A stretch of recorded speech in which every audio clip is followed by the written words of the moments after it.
سيدنا ونبينا وشفيع المذنبين أبي القاسم محمد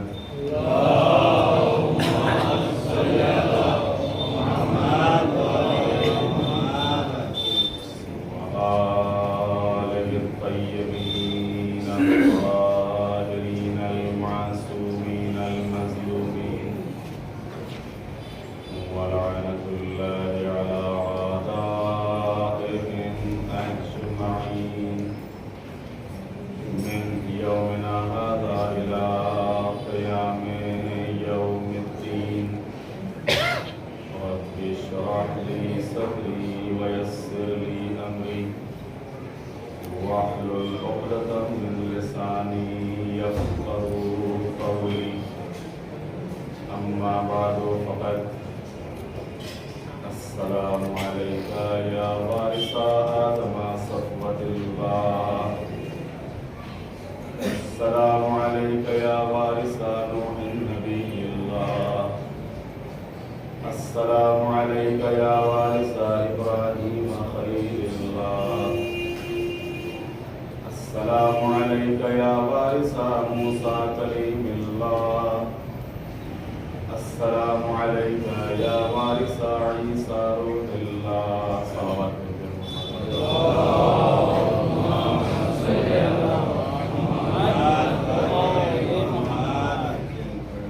حسین جیسے انبیاء اور اس موضوع کے تحت ایک سلسلے وار گفتگو ہے جس میں آپ کی خدمت میں عرض کیا تھا کہ دنیا میں وراثتوں کا انداز یہ ہے کہ دنیا میں وارث کو کچھ نہ کچھ ملتا ہے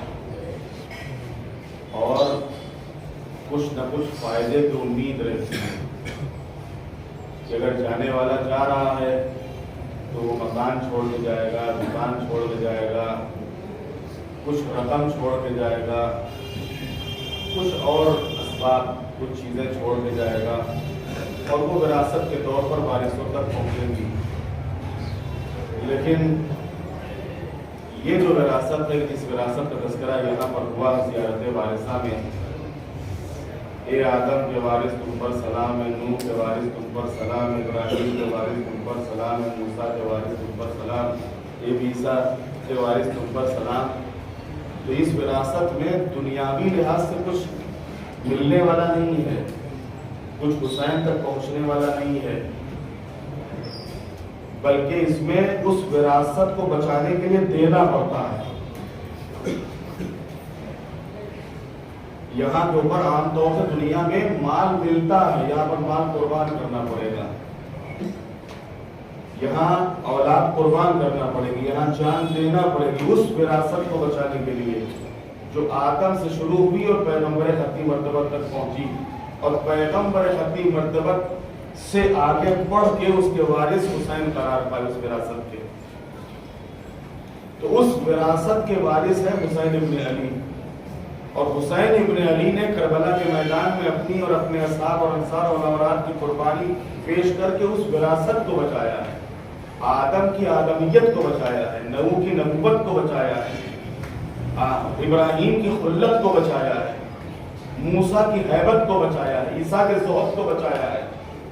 حقیقت میں اگر یہ امام علی مقام کی قربانی نہ ہوتی تو نہ تو آدم کی آدمیت ہوتی، اور نہ ہی نوح کی نبوت ہوتی، اور نہ ہی ابراہیم کی خلت ہوتی، نہ موسیٰ کی ہیبت ہوتی، اور نہ عیسیٰ کا زہد، یہ کچھ ہم تک نہ پہنچتا۔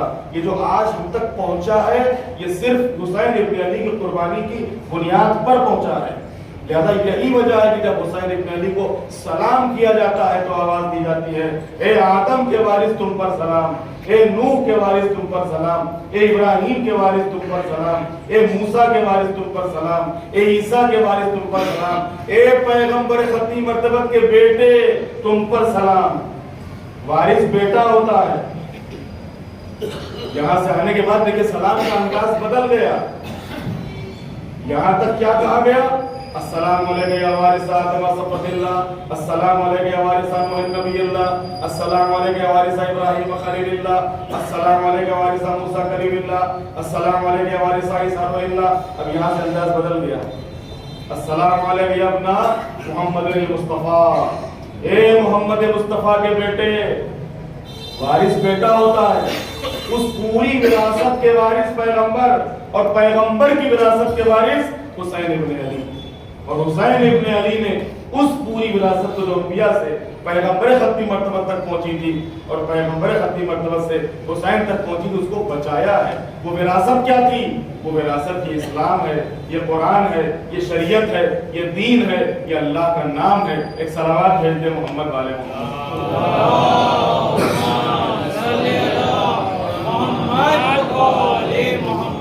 اور جب یہی وراثت جناب موسیٰ تک پہنچی ہے، میں نے کل آپ کی خدمت میں جہاں سے بات چھوڑی تھی اسی سے آگے بس چند منٹ آپ کی خدمت میں۔ جناب موسیٰ کو حکم ہوتا ہے اذهب الى فرعون انه طغى، موسیٰ جاؤ فرعون کی طرف، بہت باغی ہو گیا، بہت سرکش ہو گیا ہے۔ کس کو بھیجا جا رہا ہے؟ جس کے پاس کچھ نہیں، نہ کوئی ہتھیار ہے، نہ کوئی لاہ و لشکر ہے، نہ کوئی بظاہر قوت اور طاقت کے مالک ہیں، سامنے خدائی کا دعویٰ کرنے والا، ایک مضبوط قوت اور لشکر کا مالک، اور پورے مصر کے اوپر حکومت کرنے والا، اور اس کے سامنے بھیجا جا رہا ہے کہ جاؤ اس سے ذرا سا اس کو صحیح کرو، سدھارو اس کو۔ موسیٰ فرعون کو سدھارنے کے لیے موسیٰ کو بھیجا جا رہا ہے، جاؤ فرعون کو سدھارو۔ اذهب الى فرعون انه طغى، کیونکہ وہ باغی ہو گیا ہے، سرکش ہو گیا ہے۔ جناب موسیٰ چلے، اللہ نے دو چیزیں دی تھی، میں نے کل آپ کی خدمت میں عرض کیا تھا، ایک عصا اور دوسری ید بیضا، اور انہی کے سہارے جناب موسیٰ گئے فرعون کے دربار میں۔ ہارون ساتھ ساتھ ہے، جناب موسیٰ نے دعا کی تھی کہ معبود میں جاؤں گا تو، لیکن ہارون کو میرے ساتھ کر دے۔ اللہ نے موسیٰ کی دعا کو قبول کیا تھا، ہارون بھی ساتھ ساتھ ہے۔ جناب موسیٰ اور جناب ہارون دونوں پہنچے فرعون کی خدمت میں۔ اب اس کی جو بغاوت تھی، جو سرکشی تھی، ظاہر سی بات ہے کہ موسیٰ کے سامنے کیسے اس کی بغاوت سرکشی میں کمی آ جاتی، لہذا اپنی بغاوت اور سرکشی کے اوپر اڑا ہوا۔ اب جب جناب موسیٰ نے اس کے سامنے وہ عصا ڈالا اور وہ اژدہا بنا، تو مرتبہ کہتا کہ تم جادوگر ہو، اگر تم جادوگر تو اس سے بھی بڑے جادوگر بلائیں گے۔ اور اس نے جادوگروں کو اس وقت جو بڑے بڑے دنیا کے بڑے بڑے جادوگر تھے ان کو بلوایا اور جناب موسیٰ سے مقابلہ کروایا۔ کس سے؟ اس عصا سے، وہ جو اژدہا بنا تھا اس سے کہاں مقابلہ ہوگا؟ جادوگروں کو بلایا گیا۔ جادوگروں نے جب جناب موسیٰ کے سامنے جادوگر آئے ہیں تو جناب موسیٰ نے کہا کہ ٹھیک ہے، تم دکھاؤ کیا کرنا چاہتے ہو، کیا کہنا چاہتے ہو۔ انہوں نے کہا کہ نہیں آپ بتائیے، ہمارے پاس تو کچھ ہے نہیں، ہم تو یہ عصا ہے یہ ہمارے پاس، تم اپنا کمال دکھانا چاہتے ہو تو دکھاؤ کیا دکھا رہے ہو کمال۔ بس ایک مرتبہ انہوں نے رسیاں پھینکی، اور جیسی وہ رسیاں پھینکی تو وہ رسیاں سانپ بن گئی، اور سانپ بن کے وہ پورے ظاہر بات ہے کہ اگر ایک مجمع میں ایک دم سے سانپ ادھر ادھر ہونے لگے، مجمع میں افراتفری پھیل جائے، اور وہ ادھر ادھر سے جیسے ہوئی پورا مجمع اسے جمع کیا تھا، مصر کو جمع کیا تھا، جادوگروں کو بلا کے کہ دیکھو آج موسیٰ کو ہم کو شکست دینا ہے، موسیٰ کو ہرانا ہے، لہذا سب کو جمع کیا تھا اس نے یہ دکھانے کے لیے۔ اب سب بھاگ رہے ہیں، ڈر رہے ہیں، کہ ابھی تو رسیاں تھیں ابھی سانپ بن گئے۔ اللہ کی طرف جناب موسیٰ کو حکم ہوا کہ تم یہ عصا پھینک دو۔ جناب موسیٰ نے وہ لکڑی جو عصا اس کو زمین پہ ڈال دیا، جیسے ہی اس لکڑی کو زمین پہ ڈالا وہ اژدہا بن گیا، اور اژدہا بن کے وہ جو رسیاں جو سانپ بنی تھی ان کو ہضم کرنے لگا، ان کو کھانے لگا، اور سارے سانپ اس نے کھا لیے، سارے سانپ کھا لیے۔ قرآن کہہ رہا ہے، قرآن میں ہے کہ جیسے ہی ان جادوگروں نے دیکھا کہ موسیٰ نے عصا پھینکا اور یہ عصا اژدہا بنا، اور اژدہا بن کے اس نے ساری رسیوں کو جو سانپ بنی تھی سب کو نگل لیا، سارے جادوگر سجدے میں گر گئے۔ ایک صلوات بھیج دیں محمد علیہ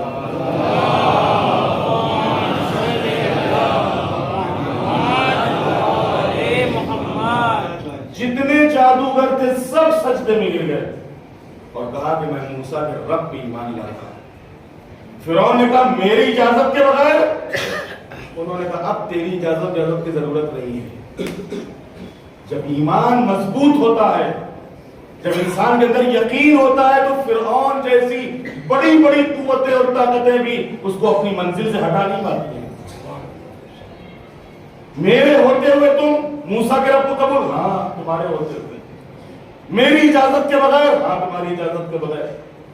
جلاؤں گا جلا دو، ماروں گا مار دو، لیکن ہم نے جو چیز دیکھ لی ہے، جادوگر کہہ رہے ہیں، ہم نے جو چیز دیکھ لی ہے اب اس کی بنیاد پر ہم پیچھے ہٹنے والے نہیں ہیں، اور میں یقین سے ہم کہہ رہے ہیں کہ موسیٰ کا جو رب ہے وہی حق ہے، اور ہم سب کے سب موسیٰ کے رب کی ایمان لاتے ہیں۔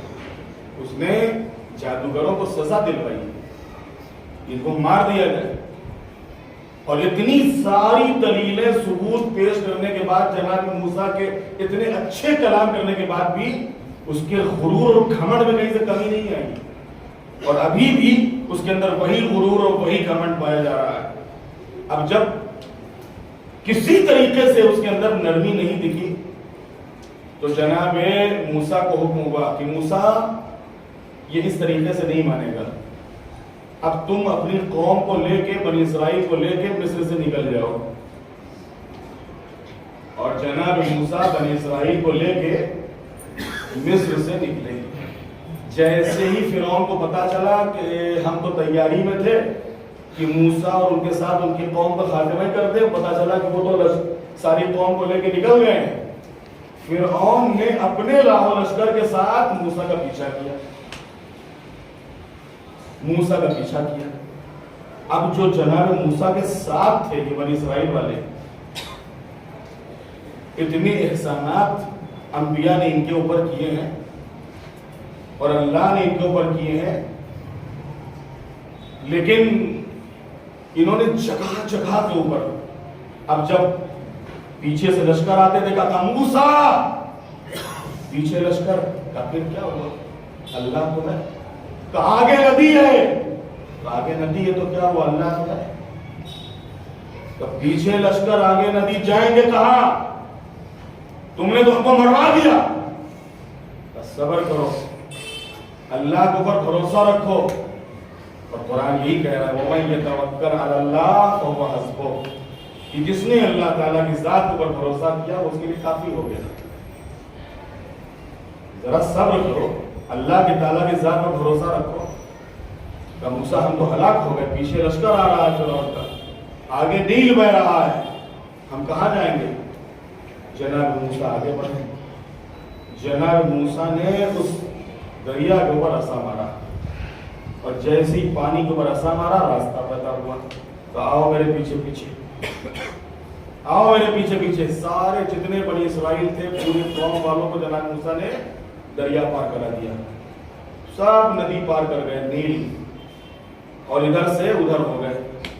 فرعون جو چلا آ رہا تھا، اور آنے کے بعد وہی راستہ اس نے اختیار کیا جو موسیٰ کا بنایا ہوا راستہ تھا، جو موسیٰ کا بنایا ہوا راستہ تھا، اسی موسیٰ کے بنائے ہوئے راستے کے اوپر وہ بھی چلا۔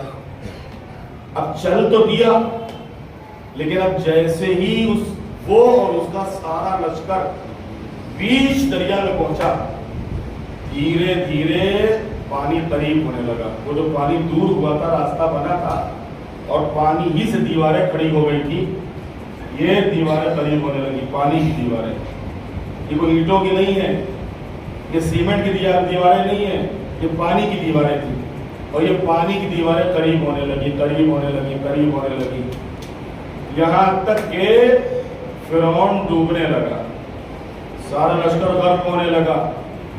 اب جب ڈوبنے لگا تو بابا کہتا ہے پھر موسیٰ میں تمہارے رب پہ ایمان لاتا ہوں، موسیٰ میں تمہارے رب پہ ایمان لاتا ہوں۔ عزیزو یاد رکھیے کہ اللہ کا انتظام اور اللہ کا نظام ہے کہ حجت تمام ہونے کے بعد پھر توبہ قبول نہیں ہوتی۔ اللہ جب حجت تمام کر لیتا ہے تو حجت تمام کرنے کے بعد توبہ قبول نہیں ہوتی. ہر طریقے سے اللہ نے فرعون کے اوپر حجت تمام کر لی. اب یہ جو توبہ تھی یہ توبہ اللہ کے لیے نہیں تھی، اپنی جان کو بچانے کے لیے تھی.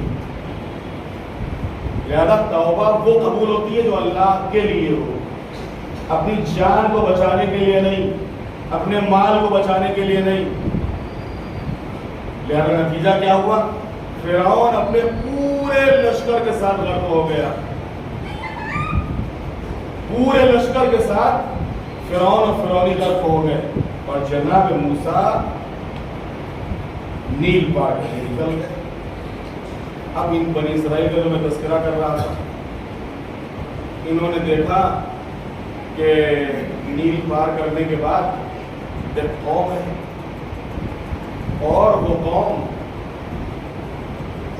بتوں کی پوجا کر رہی ہے. کچھ اس نے مجسمے بنائے ہوئے ہیں، کچھ جانوروں کے مجسمے، کچھ انسانوں کے مجسمے، اور وہ ان کی پوجا کر رہی ہے.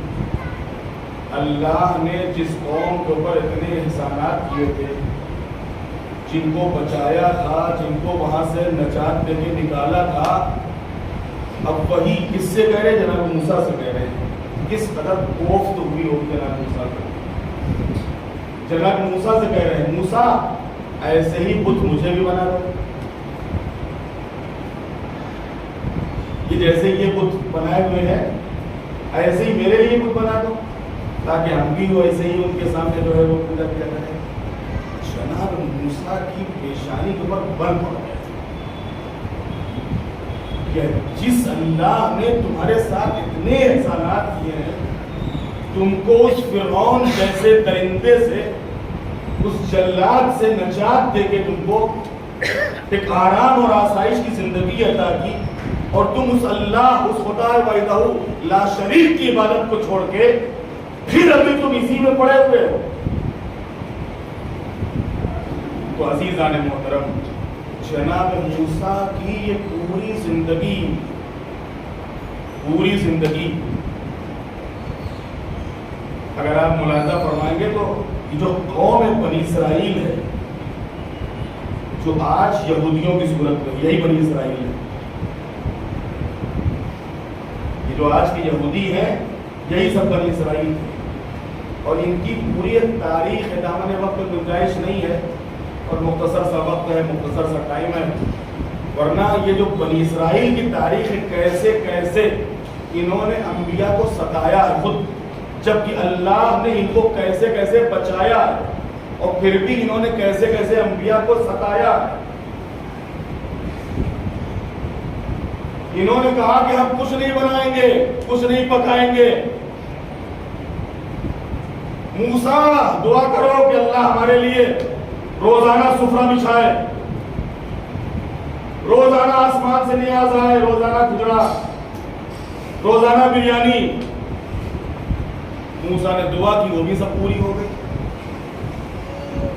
کہا یہ مولی، گاجر اور یہ ڈونگری پگڑی کب تک کھاتے رہیں گے؟ دعا کرو تو حضرت تیتر آئے، بٹیر آئے، مرغا آئے. موسیٰ نے دعا کی، ان کے لیے منو سلوا نازل ہونے لگا آسمان سے. آسمان سے منو سلوا. اتنے احسانات، لیکن اتنے احسانات کے بعد 70,000 انبیاء کا قتل کیا ان بنی اسرائیل نے. 70,000 انبیاء انہی بنی اسرائیل والوں کے ہاتھوں قتل کیا. جس قوم کے اوپر اللہ کے اتنے احسانات تھے، اسی قوم نے 70,000 انبیاء کا قتل کیا. جناب موسیٰ کی جب موت کا وقت آیا ہے، میں نے عرض کیا کہ وہاں سے جو تاریخ بنی اسرائیل کی شروع ہوتی ہے اور آج تک یہودیوں کی کس کس طریقے سے، کس کس نبی کے ساتھ انہوں نے کیا کیا چال چلی ہے، کیا کیا سازش کی ہے، اور جس نے ان کے اوپر احسان کیا اسی کے خلاف ہوئے. یہ پوری ان کی ایک تاریخ رہی ہے. جناب موسیٰ کی جب موت کا وقت آیا، بس میں نے ختم کر دیا. جناب موسیٰ کی جب موت کا وقت آیا تو جناب موسیٰ کی خدمت میں ملک الموت حاضر ہوئے. کہ خیریت کا لینے کے لیے آیا ہوں، آپ کو تشریف لے چلیے، کہ اتنی اجازت دے دو کہ میں ذرا اپنے بچوں سے رخصت کروں، اپنے بچوں کو خدا حافظ کہہ لوں. ہم تو اللہ کے مطیع و فرما بردار ہیں، اس کی طرف سے ہم کو حکم ملا ہے کہ اللہ آپ خود مناجات کرو. موسیٰ نے اللہ سے دعا کی معبود اتنی اجازت دے دے، اتنی مہلت دے دے کہ اپنے بچوں کو خدا حافظ کہہ لے. اللہ کی طرف سے اجازت مل گئی. ٹھیک ہے ملک الموت ان کو اپنے بچوں سے مل لینے دو، خدا حافظ کہہ لینے دو. جناب موسیٰ گھر میں ہیں. اب جب جناب موسیٰ نے کہا کہ خدا حافظ میں جا رہا ہوں، تم سب سے رخصت ہو رہا ہوں، تو جناب موسیٰ کا ایک چھوٹا سا بچہ تھا، یہ جناب موسیٰ کے قدموں سے لپٹ گیا. بابا آپ ہم کو تنہا چھوڑ کے کہاں جا رہے ہیں؟ آپ ہم کو اکیلے چھوڑ کے کہاں جا رہے ہیں؟ جناب موسیٰ بھی اس کے گریے کو دیکھ کے ان کی آنکھوں میں آنسو آ گئے اور اللہ کی بارگاہ میں ایک جملہ ان کی زبان پر آ گیا، معبود میرے بعد ان بچوں کا کیا ہوگا؟ ان بچوں کا کیا ہوگا؟ بس جیسے یہ خیال آیا موت رک گئی. موسیٰ دریا پہ جاؤ. موسیٰ دریا پہ گئے کہ دریا پہ ایسا مارو. انہوں نے پانی پہ ایسا مارا.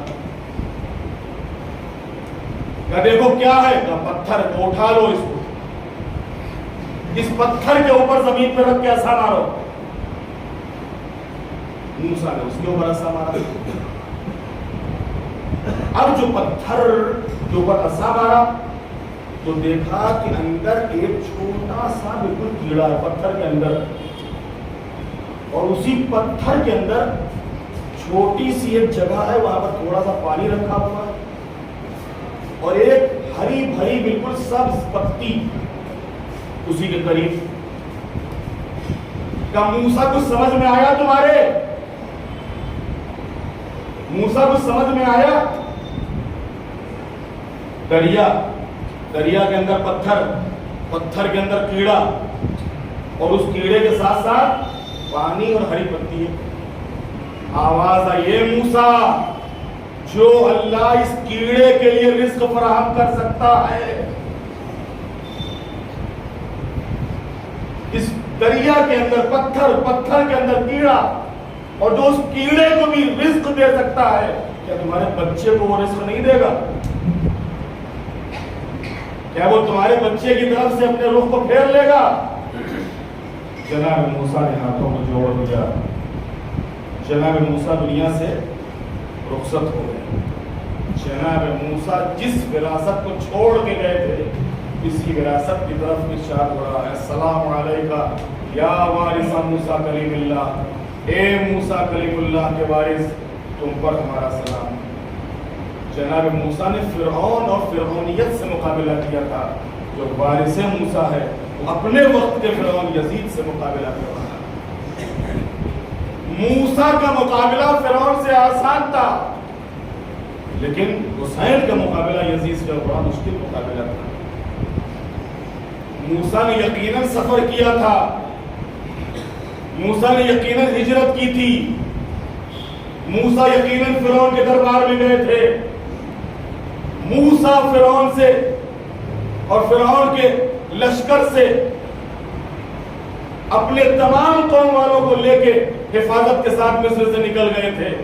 کوئی جنگ نہیں کرنی پڑی، بھوکے نہیں رہنا پڑا، پیاسے نہیں رہنا پڑا، لاشیں بے گور و کفن نہیں رہے. لیکن جو وارث موسیٰ ہے، آئیے کربلا کے میدان میں، آئیے کربلا کے میدان میں. آج 8 محرم ہو گئی، بس کل کا دن اور ہے اور عشرہ تمام ہے.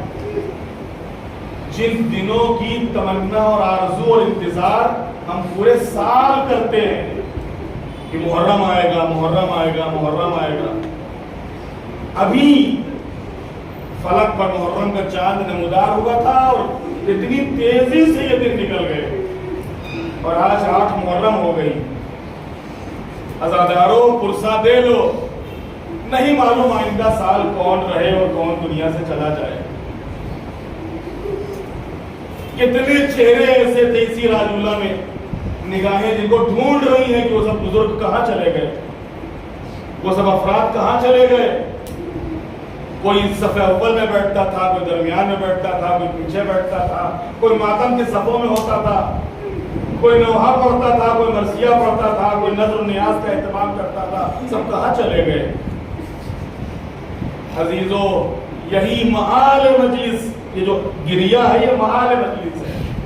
یہ جو ماتم ہے، یہ جو ذکر اب عبداللہ حسین ہے، حقیقت میں ہمارے پاس ہے کیا ہے؟ ہمارے اعمال کا کیا اعتبار؟ ہمارے نماز، روزے اور حج زکوٰۃ کا کیا اعتبار؟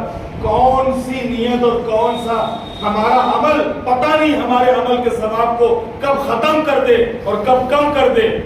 اگر ہماری تنہا امید اور آس ہے تو صرف اور صرف اب عبداللہ حسین کے ساتھ ہے. صرف امام حسین کی ذات سے امید لگائے ہوئے ہیں کہ مولا اس دنیا سے جانے کے بعد صرف ایک نگاہ کرم اپنے نظرداروں کو پر کر دیجئے گا. خالی ایک نگاہ کرم آپ کی ہو گئی تو بس بیڑا پار ہے. عزادارو، کربلا میں امام کے اوپر کیا گزر گئی. عاشور کا دن آیا. اب جو عاشور کا دن آیا ہے تو امام نے لشکر کو ترتیب دیا. اصحاب اور انصار باری باری میدان میں جا رہے ہیں، جام شہادت نوش کر رہے ہیں. اور اب جب اصحاب شہید ہو گئے تو گود کے پالوں کی باری آئی. اور محمد جیسے بھانجے آسان نہیں ہے، پڑھ دینا آسان ہے، سن لینا آسان ہے.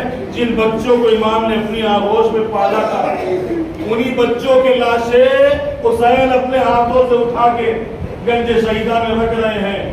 جس قاسم کو خود گود میں پالا تھا، کھلایا تھا، جسے پروان چڑھایا تھا، اسی قاسم کا پامال لاشا حسین اپنے ہاتھوں سے اٹھاتے ہیں اور لا کر گنج شہیدہ میں رکھ دیتے ہیں. عزادارو، کربلا کے میدان میں کہتے ہیں کہ جیسے جیسے عاشور کا سورج اوپر آ رہا تھا، حسین کے چہرے کا رنگ اور کھلتا جا رہا تھا، حسین کے چہرے کا رنگ اور کھلتا جا رہا تھا.